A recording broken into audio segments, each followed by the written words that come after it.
Hi, my name is Lakshmi Yatham. I'm a professor of psychiatry at University of British Columbia in Vancouver, Canada.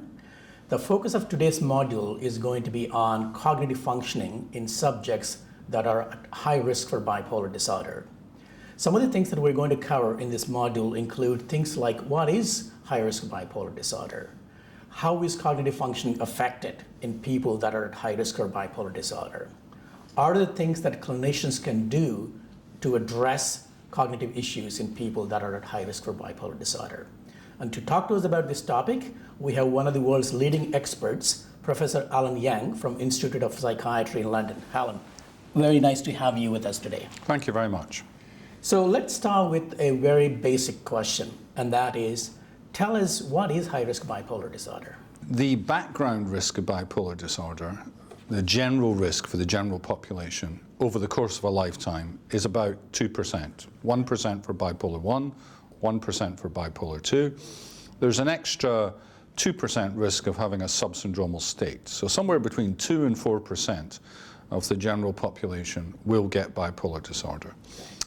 If you want to look at the extreme high risk state, that would be having an identical twin who had bipolar disorder. But even then, there's not 100% likelihood that you will get bipolar disorder. It's probably somewhere slightly greater than 50%. So we go from somewhere between 2 and 4% to 50%. And the 50% is if you have a monozygotic or identical twin. And that obviously means that there's a genetic element, shared genes, which give the likelihood to it.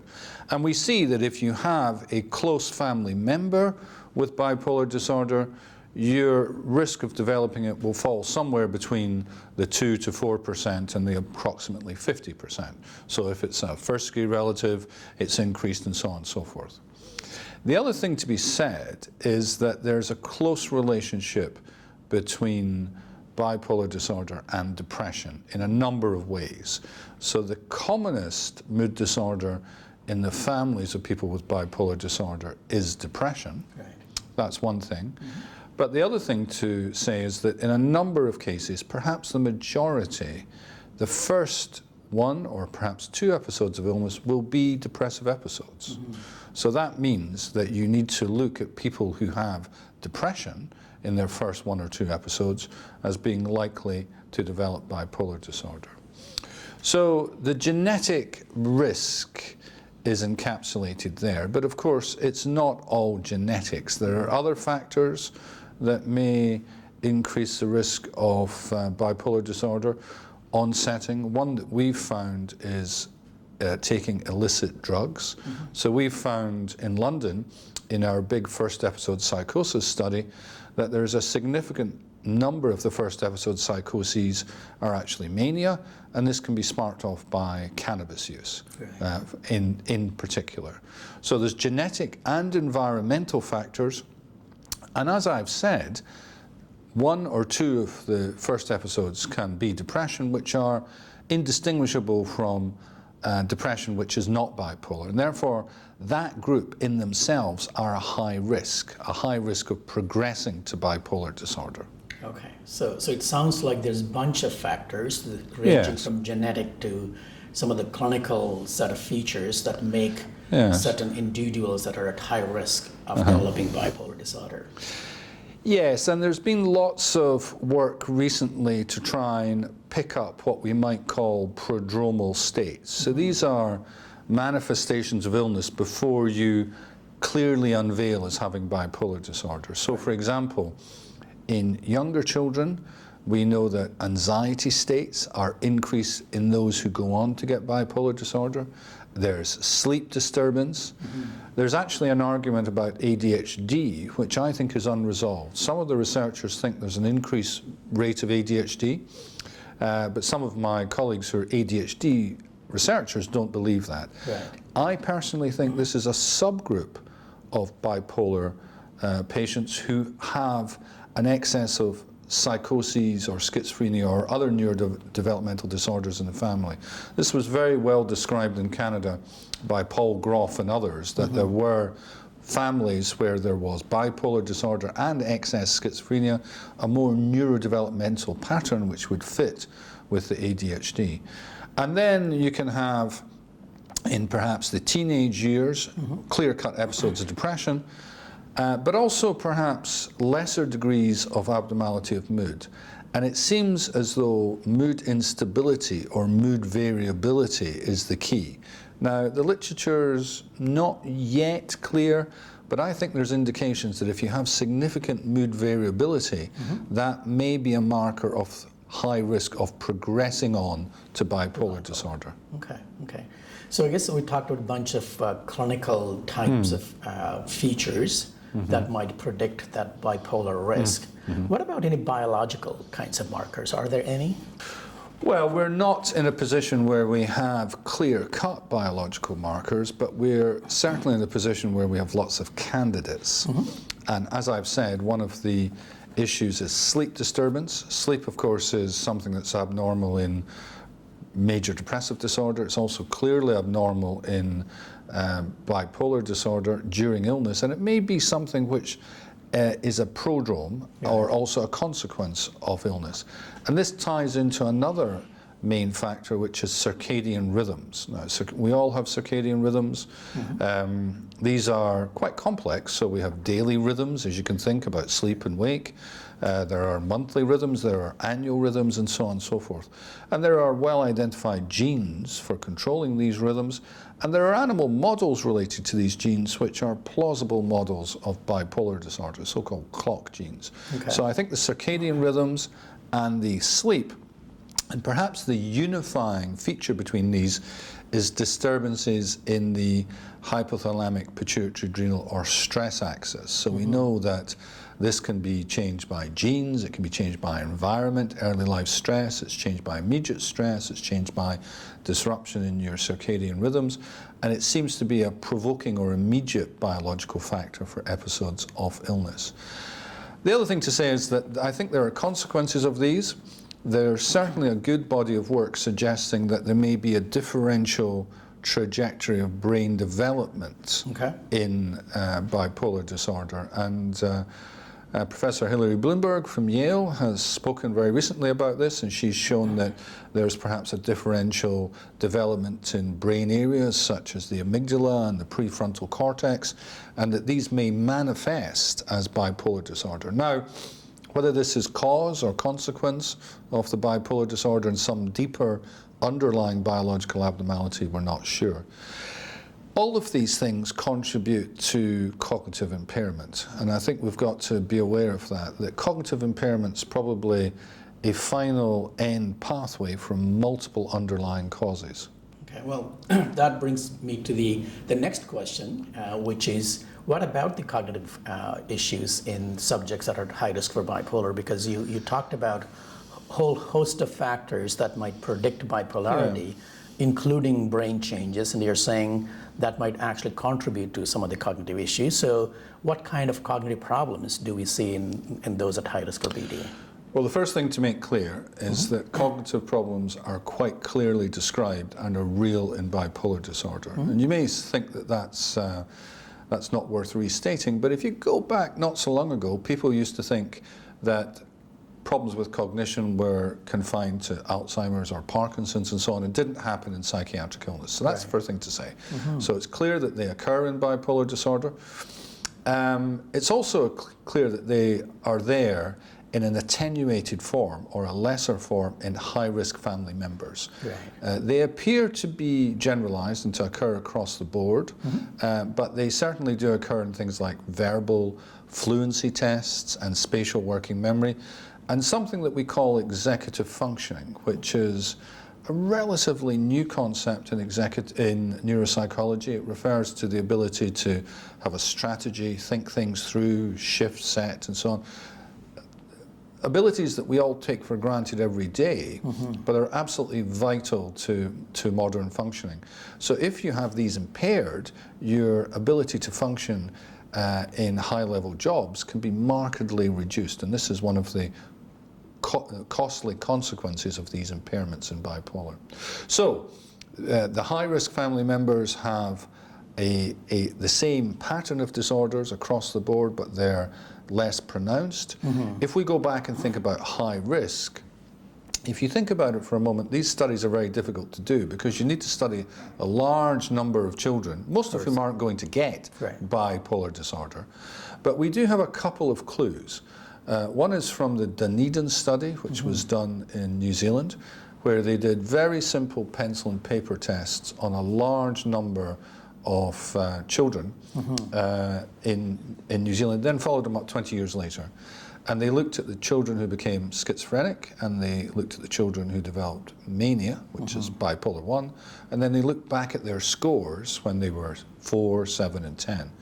Now, the children who became schizophrenic were on average performing less well than their peers, but the children with bipolar did not appear. In some cases, they were actually performing on average better. Right, right. But there's likely to be a subgroup who are performing worse. So again, there's a certain degree of heterogeneity here.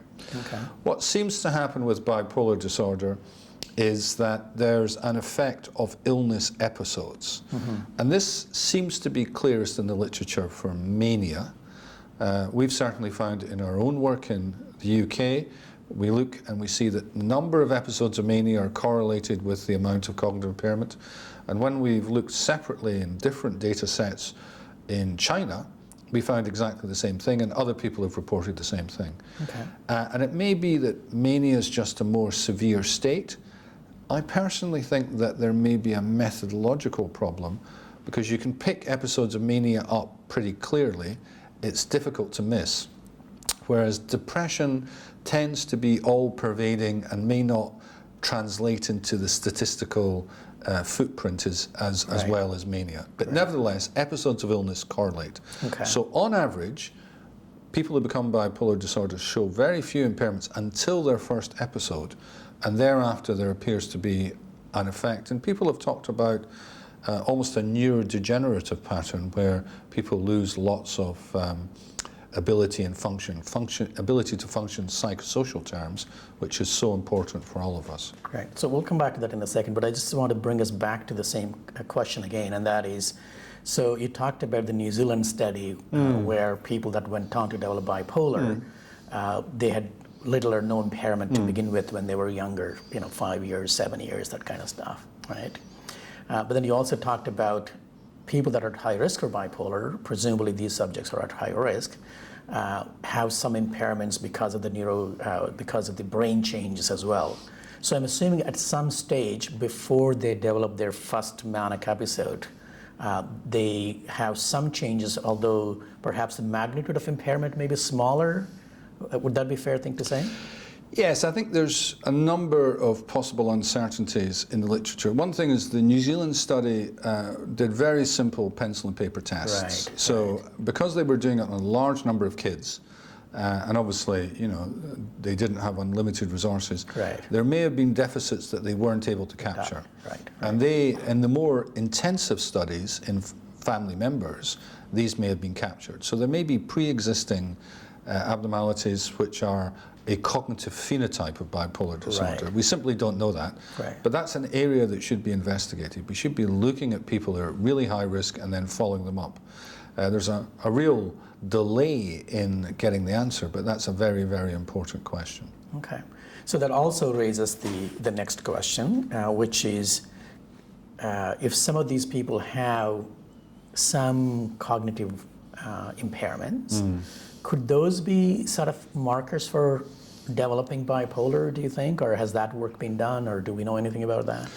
Yes, I mean, one of the challenges that we're facing in mental health in general, and this is true in North America, it's true in Europe, I think it's probably true in everywhere, is we're seeing a great increase in mental health problems in young people. And we're going to have to target resources to pick people up and treat them earlier and better. So this is a general question. I think it's particularly important for bipolar disorder because although it's not nearly as common as, say, major depression, the impact on an individual of having bipolar disorder is very great, and the impact on society is very great. So I think the prospect of having a cognitive phenotype, an early warning signal that would identify changes is actually very important. And this may well be in some of the domains that I've mentioned, which are things like executive function, spatial working memory, or it may be in what we call hot cognition, which is cognitive processes which are more related to emotional regulation and affect. And we're developing tests for looking at this related to how people react to facial batteries and what response there is in brain areas at this point in time. So it's a very exciting area, but I think there's going to be a general focus on screening people, trying to identify those who are most at risk, and thereafter targeting preventative strategies. Okay. Well, talking about screening, I'm just wondering about average clinician, so they're treating someone with a bipolar disorder, and let's just say a family member says that, well, my son or daughter, is showing some mood instability, which perhaps might put that kid at high risk for developing BD. In those situations, I'm just wondering, should the clinician then start thinking about perhaps screening for cognitive issues? And if so, how do we do that?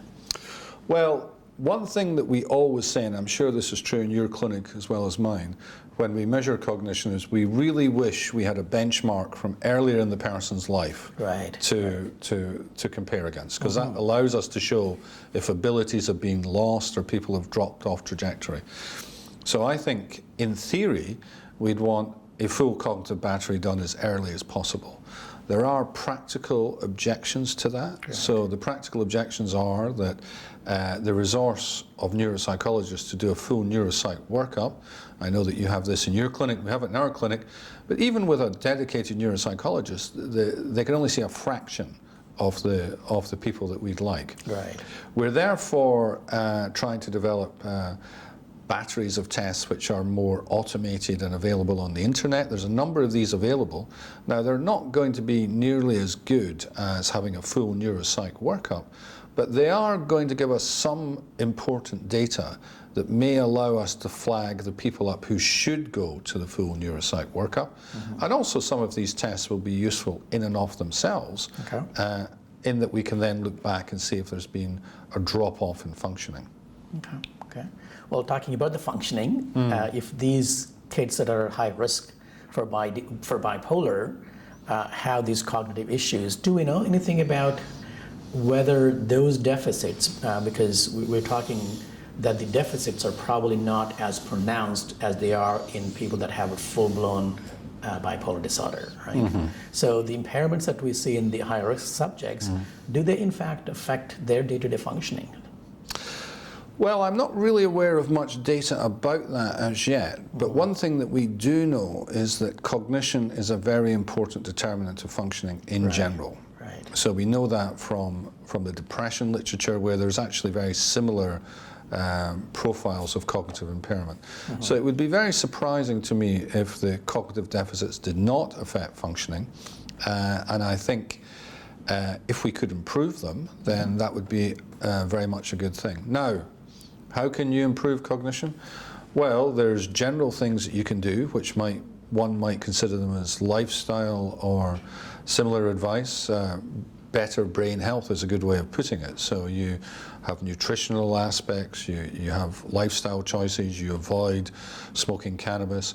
Smoking cannabis in particular, the evidence as far as I'm aware suggests that that's more detrimental at a younger age. So before the age of 15, first exposure is associated with greater cognitive drop-off because there's more vulnerability for the brain at that point. So there's a general brain health issues.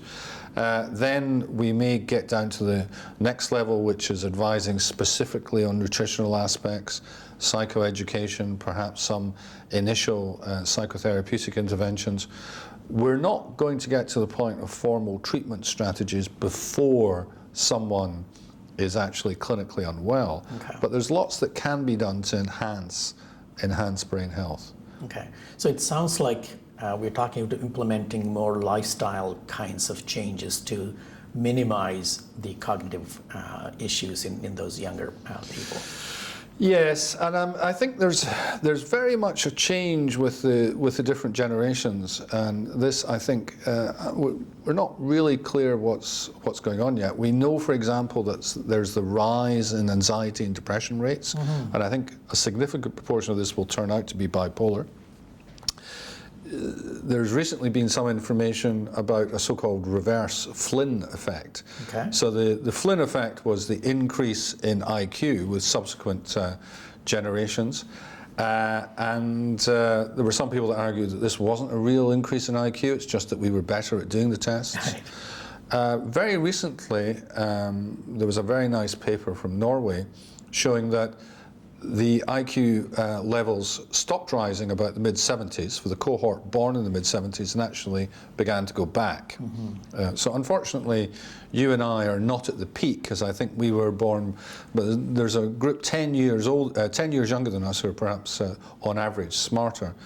But the Norwegian study actually looked at people recruited to their armed forces, which is a representative of the whole population because it's a national service, and could compare them with their own families going back, and found this effect. So there appears to be an effect on actually IQ. Now, IQ is not the same as other cognitive functions, but it does suggest there may be a shifting baseline for all of these things that we don't quite know about.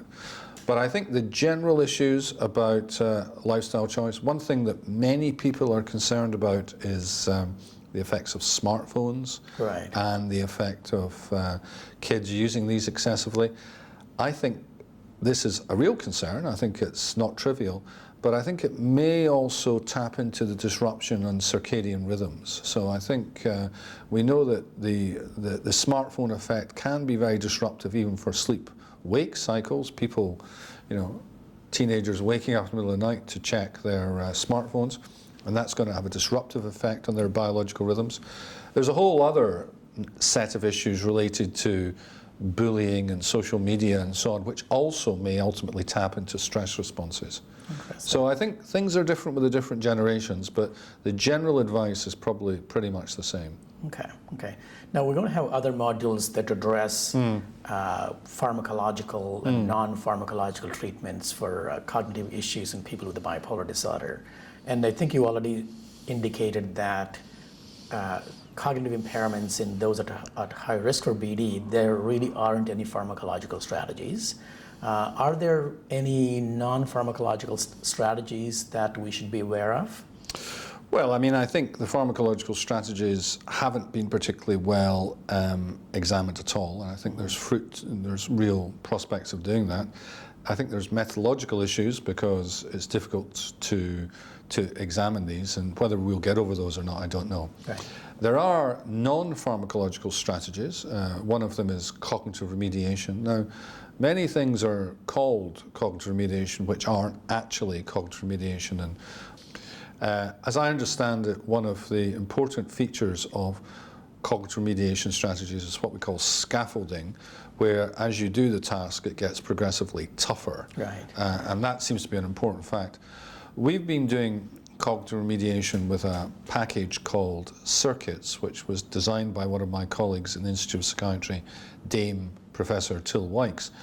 Till has done this extensively in schizophrenia, and there's an improvement in cognition in schizophrenia with an effect size between 0.2 and 0.4, which, as you know, is a small effect size. But improving cognition in schizophrenia, I think, is remarkable, because it's neurodevelopmental and it's long-standing. So the fact that Circuits works there, I think, is impressive. Now, in the review of the literature done by Till and others, there were a couple of studies which included people with schizoaffective disorders, which is a halfway house between schizophrenia and bipolar, and they seem to do better. So Right. Till and I have done a study of cognitive remediation in bipolar disorder, and we've just finished recruiting our last patient. We won't have data available we won't have analysed the data till probably December this year. And we'll see whether this works for this group. But a couple of points are worthwhile making. One, we have a bona fide cognitive remediation package, which has proven its worth in schizophrenia, and has fairly good evidence in anorexia nervosa as well. Okay. The second thing is that the cognitive remediation strategies are not a trivial thing to do. So we were talking about this recently at a meeting, and one of the clinicians in the audience said, is there a cognitive mediation strategy I can recommend to my patients to do? Well, in our trial, the cognitive mediation strategy involves a lot of hard work, working on the program, working with a therapist at the program. It's not a trivial undertaking.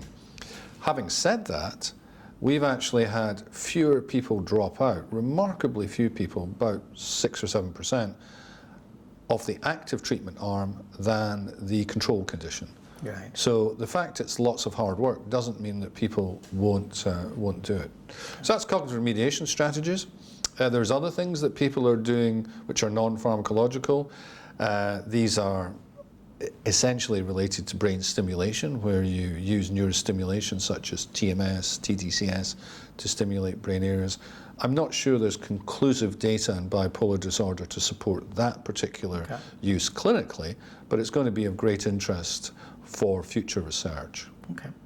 Well, we talked about a number of interesting issues related to people at high risk for bipolar disorder.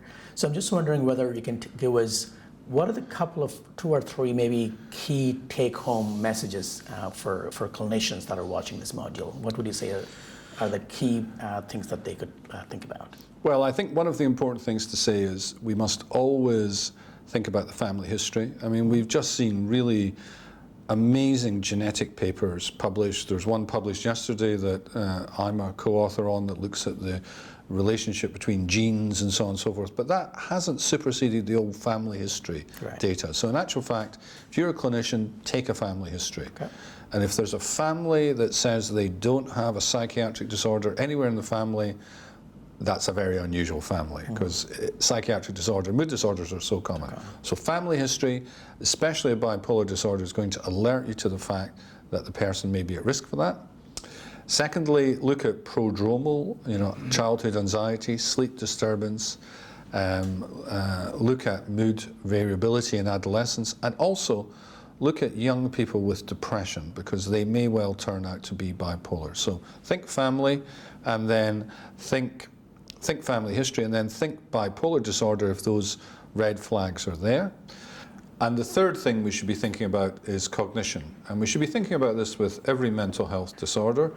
As doctors, medical doctors, psychiatrists, this hasn't really been part of our training until recently. We've been well trained in anatomy, pharmacology, physiology, and then surgery and obs and gynae and so on and so forth. But in actual fact, cognition is one of the most important things that we will be dealing with. We should be thinking about how we can assess it. We should be thinking about building it into our overall formulation of the person's illness. We should be thinking about how we can best improve it for someone along the lines that we've discussed. And we should be thinking about how we can be doing research that might lead to tangible benefits for our patients in the future. Fantastic. So it sounds like you're saying kids that have a family member with a bipolar, clinicians really should be thinking about screening for factors that might predict bipolarity, such as mood instability, anxiety, and other subsyndromal kinds of mood symptoms. And also not forgetting about assessing cognition, because we know that there are cognitive issues in kids that are at high risk for bipolar disorder. Absolutely. Fantastic. Well, thanks very much, Thank you Alan. very much. Pleasure to have you on this program. Thank you.